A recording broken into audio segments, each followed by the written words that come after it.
महाराज जी, आपके चरणों में कोटि कोटि प्रणाम। महाराज जी, कई साल वीर्यनाश करके मानसिक रोग से ग्रसित हो चुका हूँ। पिछले 5 महीने से वीर्यनाश नहीं किया है, फिर भी नकारात्मक सोच नहीं जाती। महाराज जी, जोशी ने बताया कि सब शनि और राहु का प्रभाव है। महाराज जी, कोई शनि राहु का प्रभाव नहीं। करो दुष्प्रवृत्तियां और शनि राहु को दोष दो, बेकार की बातें हैं। कोई किसी को सुख दुख नहीं देता, हमारे आचरण ही हमारे को दुख देते हैं। पक्की बात समझ लो। बोले वो अमुक ने उसको पीटा, राज कर्मचारी आपकी सुरक्षा के लिए हैं, लेकिन जब आप असत आचरण करेंगे तो पीट के जेल में डाल देंगे। ये राज कर्मचारी हैं। शुक्र, शनि, राहु, केत, ये सब राज कर्मचारी हैं। असद आचरण वालों को जलाते हैं, दंड देते हैं। और सदाचरण वालों को, चाहे जिस नक्षत्र पे बैठे हो, चाहे ग्रह पर किसी भी बैठे हो, ये सदैव अनुकूल रहते हैं। ये भगवत पार्षद कोई ऐसे वैसे नहीं है। करो अस्त मैथुन और शनि साढ़े चढ़ा हुआ है, इसलिए ऐसा होता है। बेवकूफी वाली बातें बच्चा है। अभी अवस्था है तुम्हारी वीरपात करने की। गेहूं की फसल तैयार हो रही है, गलेत पे हो। गलेत माने होता है दाना अभी पड़ रहा है, और आप उसको काट लो तो ना भूसा होगा ना दाना होगा, व्यर्थ जीवन चला जाएगा। कम से कम 20-22 वर्ष तक ब्रह्मचर्य का पालन करो, फिर गृहस्थी में जाओ। संतान तेजस्वी होगी, देशभक्त होगी, माता पिता की भक्ति कर। ये क्या है? उद्दंडता बच्चा, ये कहीं भी सुख प्रदान करने वाली नहीं। ज्योतिषाचार्य, दुनिया के आचार्य सब उसी परम पिता परमात्मा के ज्ञान को ही बता रहे हैं। जो सही माने में ज्योतिषाचार्य हैं, वो सबसे बड़ी ज्योतिष ये है कि भाग्य विधाता हमारे कर्म हैं। अवश्य में भोक्तव्यम कृतम कर्म शुभाशुभम। ठीक अपने कर्म कर लो, कोई तुम्हें बिगाड़ दे तो मैं बताना। हमारे कर्म पूर्व के या वर्तमान के, वही हमारी दुर्गति करते, दूसरा कोई सृष्टि में नहीं। को न काहू के सुख को दुख कर दाता, निज कृत कर्म भोग सुन भ्राता। बिल्कुल सिद्धांत समझ। अभ्यास गलत किया है, कोई भी देवता तुम्हें नहीं बचा सकता। गलत अभ्यास किया है, अपना नाश स्वयं कर रहे हो, किसी देवता या किसी का दोष नहीं। काले कर्म ईश्वर ही मिथ्या दोष लगाए। ये आचरण गंदे बंद करो बच्चा। नाम जप करो, सात्विक आहार करो, आधा घंटा दंड बैठक मारो, व्यायाम करो, दौड़ो, अभी सब ठीक हो जाएगा। अरे पीछे गलती, यद्यपि ये गलती ऐसी पूरे जीवन भर भोगना पड़ता है, क्योंकि बाल्यावस्था का वीरपात बिल्कुल जीवन को नष्ट कर देता है। इसीलिए बालकों को गुरुकुल में रखा जाता था, चाहे वो राजकुमार हो चाहे किसी का बालक हो। वहां वो एक साधुता से जितेंद्रीय होकर के फिर गृहस्थ धर्म में जाता था। 10-20-50 वर्ष गृहस्थी में रहा, कुछ उसका बाल बाका नहीं हुआ। फिर वो विरक्त होकर के आंतरिक, फिर वो जितेंद्रीय होकर के परमात्मा को प्राप्त कर ले। आज हमारी बाल्यावस्था से मोबाइल का संग है, गंदे बच्चों का संग है। अब ये गंदी आदतें हो गई, सर्वनाश हो गया। अब सोचो, ये अवस्था तुम्हारी चिंता सुख से ग्रसित होने की है, आनंद में उमगने की है। अभी नौ किशोर अवस्था है, ये तो मस्ती वाली। क्योंकि मस्ती हटा दी, अब रह क्या गया जीवन में? ये जो लोग समझते हैं ना कि जैसे खून निकलवा लो तो खून बन जाता है, बहुत गलत बात है। वो दान देना, वो महीने में वो बात एक अलग है, लेकिन सप्तम धातु वीर एक मन शुद्ध सात्विक पौष्टिक अन्न के बाद एक बार के लिए तैयार होता है। और यहां बच्चे खिलवाड़ में 2-2 3-3 बार रोज। अब क्या होगा? उनका हड्डियों तक की सामर्थ्य नष्ट हो जाएगी, कुछ दिनों बाद देखना बंद हो जाएगा, ऐसे चौंधियाने लगोगे, खड़े होने में चक्कर आएगा, कमर दर्द करेगा, पैरों में टूटन बनी रहेगी, दिमाग में टेंशन बनी रहेगी, पढ़ोगे तो कुछ याद नहीं रहेगा, स्मृति नष्ट होने लगेगी, एक नास्तिकता छा जाएगी। फिर ये जीवन भार लगेगा, फिर नशा में उतर जाओगे, फिर तो बस गए, फिर गए। तो अब कौन मानता है संत महात्माओं की बातों को? समझाते हैं तो साधु महात्मा है तो अब अलग बात करते हैं। नहीं, हर बहन भाई को 20 वर्ष तक नियम पूर्वक ब्रह्मचर्य रहना चाहिए। ये जो व्यवहार चला है, अब क्या है कि कुछ भी बोलो तो जबान पे लोग अंकुश की, वो तो ऐसा बोल रहे। ये जो मोबाइल की सुविधा और उसमें सब गंदी बातें देखना, अब आप पढ़े लिखे हो, सर्च करो, सब आ जाएगा। ये जीवन का नाश कर देने वाली बातें हैं बच्चों के। माता पिता को इन पे सावधान रह करके अंकुश करना चाहिए, क्योंकि वो इस समय उन्मत्त हैं बच्चे, उनको वास्तविक सत असत का ज्ञान नहीं है। तो वो अपना ही अहित करने के लिए अपना सुख समझते हैं, अपना अहित कर रहे हैं, अपना सुख समझ रहे हैं। ये तो कहो भगवान की आपके ऊपर कृपा है जो आप हिम्मत करके अपनी बात यहाँ कह रहे हो। पर फिर भी अबलो नशानी अबना नशे हो, सावधानी से चलो। पर हम जो कह रहे हो मानो। आधा घंटे व्यायाम निश्चित करो, सबको करना चाहिए, चाहे स्त्री शरीर हो चाहे पुरुष शरीर हो। एक बार शरीर को बहुत एक्टिव करना चाहिए। ये शरीर हम नहीं है।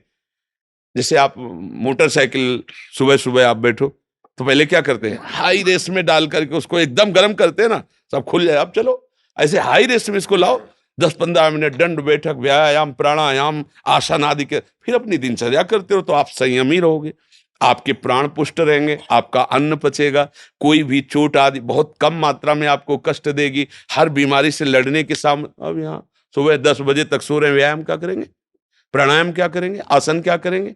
सूर्य जिसके सोने पर उदय हो गया उसकी आयु, बुद्धि, स्त्री, कांति सब क्षीण हो जाती है। कौन मानता है? रात्रि के 2-2, 3-3 बजे तक जगना और सुबह 10-11 बजे तक सोना, ये दिनचर्या है। तो हमारी राय है सात्विक भोजन कीजिए और व्यायाम कीजिए। करते हो व्यायाम है? हाँ, कभी ये कोई ऐसा तो, और कभी कभी जो व्यायाम करते हो बीमारियों का निमंत्रण देते हैं। आज आप लगाओ 20 दंड और 50 बैठक और 5 दिन छोड़ दो, पूरा शरीर दर्द करेगा, फिर लगाओ फिर वह दर्द करेगा। रोज अगर नियमित करोगे तो वही पच करके आपके शरीर को पुष्ट करेगा। ये शरीर दुर्लभ बात है, दुर्लभो मानुषो देहो, लेकिन एक क्षण में नष्ट हो जाने वाला है। इसकी दुर्लभता है, संयम नियम से चलकर स्वरूप बोध कर लो या भगवत भजन करके भगवत प्राप्ति कर लो। अगर ये नहीं तो फिर क्लेश ही क्लेश, अशांति ही अशांति है। अभी सावधान हो जाओ। बिगड़ तो गया, अब ये नहीं कह सकते कि अभी कुछ नहीं बिगड़ा, बिगड़ गया। अगर कभी 25 वर्ष के बाद गलती हुई है तो हम उसे कह सकते हैं कुछ नहीं बिगड़ा, क्योंकि तुम्हारा पुष्ट है जीवन पूर्व से, अब आगे बढ़ो। लेकिन बच्चापन से ये जो रोग लग रहे, 13-14 वर्ष का बच्चा है और उसकी हालत ये है कि उसे वैद्य के द्वारा औषधियां दिला करके उसे ठीक करने की चेष्टा कर रहे हैं। क्या हुआ? ये 13-14 वर्ष की अवस्था, इसमें तो उधर वृत्ति ही नहीं जानी चाहिए, मस्ती होनी चाहिए, एक अलौकिक मस्ती। ये किशोर अवस्था है, पर आचरण और संग ऐसे हो गए कि अब कैसे कहें। सात्विक आहार करो, व्यायाम करो और थोड़ा भगवान नाम जप करो। माता पिता के चरण छूते हो? नहीं, माता पिता के चरण नहीं छूना, माता पिता की अवहेलना करना, कहां से बुद्धि आएगी? अपने बुजुर्गों को प्रणाम करना, संतों को प्रणाम करना, माता पिता, रोज बुद्धि शुद्ध होती है। प्रातः काल उठ के रघुनाथा, मात पिता गुरु नाम ही माथा, तो ये सब लिखी बातें रह गई। नए नए बच्चे हाय हेलो शुरू है, मिलेंगे तो क्या कहे, पहले कहते जयराम जी की, नहीं गांव में कहते थे राम राम भैया, राम राम कहते, अब क्या कहते, हाय तुम्हारा दुर्भाग्य हमारा दुर्भाग्य। ले बच्चे नहीं कहते हाय, हाय जानते हो कब का, हाय ये हो गया, मतलब बुरे को कहते हैं हाय, और यहाँ शुरुआत में भी कहेंगे कि हाय, कि हमारा तुम्हारा दोनों का दुर्भाग्य है हाय। और पहले कहते राम राम, तो वो भी बोले राम राम भैया राम राम, 4-6 बार नाम हो गया, कितना मंगल नाम हुआ। पहले नाम रखे जाते थे, राम कुमार, शिव कुमार, कृष्णदास, ऐसे। और अब क्या नाम, गप्पू लप्पू, जब तक क्या नाम, मतलब उनका कोई अर्थ नहीं, कोई महत्व नहीं। ये माया का खेल बड़ा विचित्र है, फंसाता चला जा रहा है ऐसी जगह जहां कहीं भी, अरे नारायण नाम पुत्र का रख दिया तो उसको भगवत प्राप्ति हो गई। अंतिम समय याद आ गया पुत्र की और बुलाया नारायण, तो भगवान के पार्षद आ गए, कथा है, बचा लिया। अगर हम परिवार में भगवान नाम रखें, थोड़ा नाम कीर्तन करें, भगवत चर्चा करें और बच्चों को बैठाल के संकोच न करें। माता पिता को चाहे, एक हम जानकारी के भक्त, वो अब संन्यास ले चुका है बच्चा, वो उसकी माँ ऐसे समझाती जैसे मित्र से कि देखो बेटा तुम जवान हो रहे हो, तुम्हारा मन ऐसे भोगों की तरफ जाएगा, ऐसी ऐसी क्रियाएं भोगों की होती हैं, क्या तुम शुरू कर दिए? तो उसका नहीं मम्मी। क्या क्या तुम्हारे मन में ऐसा आता है? आता तो है, बिना हमारे, हम तुम्हारे मित्र भी हैं, तुम्हारी माँ भी है, बिना हमारी अनुमति के तुम ऐसा मत। आज वही सन्यासी है, वो जब हमसे बात करे तो हमका प्रणाम है तुम्हारी माँ को, बोले मुझे अगर संभाला तो मेरी माँ ने संभाला। मतलब बचपन से बैठाल कर हमको सारी बातें बताती रही कि ऐसी ऐसी गलतियां होती, ऐसी ऐसी बात होती, तुम्हारे अंदर तो नहीं, तो हमका इच्छा है पर अभी नहीं है। आज उसने उसको सन्यासी बनाकर खड़ा कर दिया, भगवत मार्ग का पथिक बना दिया। मंदालसा ने अपने चारों पुत्रों को ब्रह्मबोध करा दिया। माता पिता का प्रथम रोल होता है।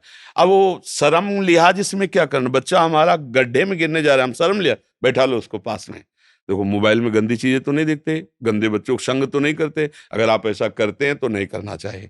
उनका मैसेज देखें, उनका मोबाइल देखें, उनकी चेकिंग करें, उनकी मानसिकता को समझे। गलत हो गए हो तो उनको प्यार दुलार से, बड़ी कोई बात नहीं, गलती सबसे होती है, सुधार करो, मतलब उसको इतना पुष्ट करो कि वो बोझा ना लादने पावे और आगे निकल जाए। भाई इतनी फुर्सत का है माता पिता, वो अपने ही मनोरंजन से फुर्सत ले, वो अपने ही मन को संभालने में परेशान है। इसलिए अच्छा है बच्चा, सावधानी से चलो, अब कभी मत करना। क्योंकि इस क्रिया में क्या होता है कि नस नाड़ियां इतनी कमजोर हो जाती हैं कि फिर आगे चलकर आप करोगे भी नहीं, पर वो शक्तिपात हो जाएगा, मतलब नष्ट हो जाएगी वीर शक्ति। वो आपको ऐसा लगेगा कि हमने तो कुछ किया ही नहीं, और वो ऐसे हो जाएगा। मतलब नस नाड़ियां एक, ये हम अनुभव की बात कहते हैं जो हमसे मिले हैं साधक, कि स्नान कर रहे हैं, कोई हमारी क्रिया नहीं हुई, पर ऐसे हम सोने जा रहे हैं पर कुछ क्रिया नहीं है, ऐसे छू गया तो ऐसे बिल्कुल शक्तिहीन हो जाता है। तो ये अपना नाश करना है। कुछ दिनों बाद नींद आना बंद हो जाएगी, कुछ दिनों बाद दिमाग में निगेटिव केवल रह जाएगा, नकारात्मक सोच रह जाएगी। ये जो दुर्दशाएं हैं ना, तभी हम कहते हैं पहले तो हम देखते थे कि 10 20 50 लोग गांव में तो ऐसे होते थे लंगोट बंद लड़ने लायक, क्योंकि गाय भैंस का दूध पिया, दंड बैठक मारी, ये बातें, मोबाइल था ही नहीं। 30 35 वर्ष से मोबाइल चला होगा है, इससे पहले नहीं था। पहले वो ऑफिसरों के पास वो बड़ा-बड़ा होता था, नहीं तो हमने ये मोबाइल नहीं देखा 30 35 वर्ष।